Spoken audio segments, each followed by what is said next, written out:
Ce vendredi 10 mars, Ramzy Bédia fête ses 51 ans. L'acteur qui aujourd'hui alterne entre projets hilarants et plus sérieux, a commencé sa carrière aux côtés d'Éric Judor. Des débuts marqués par une rencontre plutôt cocasse.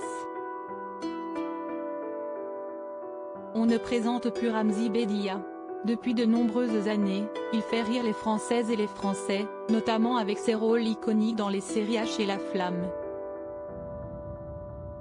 Un humour qu'il met parfois de côté pour nous offrir des rôles plus émouvants, comme celui de Neptune, un criminel poète particulièrement bouleversant, dans Cette musique ne joue pour personne, réalisé par Samuel Benchetrit.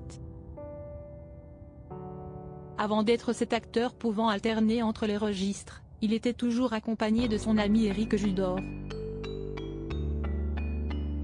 Avec lui, il a fait Les 400 coups, et plusieurs films, dont La Tour Montparnasse infernale, et Steak de Quentin Dupieux.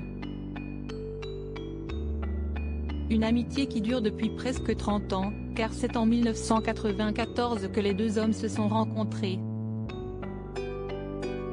Tu m'as fait prendre conscience du ridicule de ce que je faisais. Si le duo est connu pour ses blagues et ses gags hilarants, leur rencontre ressemble fortement à leur travail.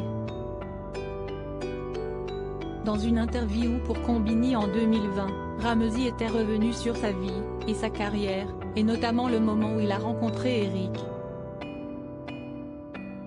L'acteur raconte qu'il était vendeur de parfums quand il est tombé sur son acolyte. La rencontre s'est déroulée dans un bar qui s'appelle le Comptoir Royal. Les deux hommes entrent en même temps en faisant des blagues au videur du bar, qui leur dit de discuter entre eux. C'est ainsi qu'ils sont devenus amis.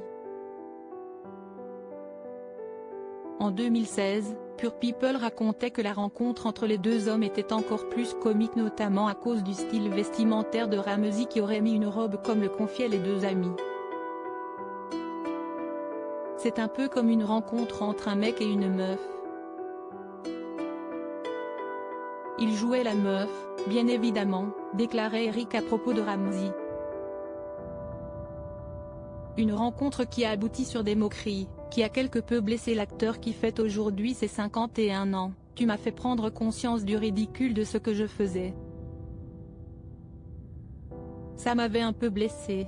Je te le dis aujourd'hui, mais c'est pas passé cette blessure. Après cette rencontre cocasse, les deux hommes ont été poussés par leurs amis respectifs dans leur envie de faire du stand-up. Et l'histoire leur a donné raison, et la carrière du duo est aujourd'hui la preuve qu'il faut savoir écouter ses amis.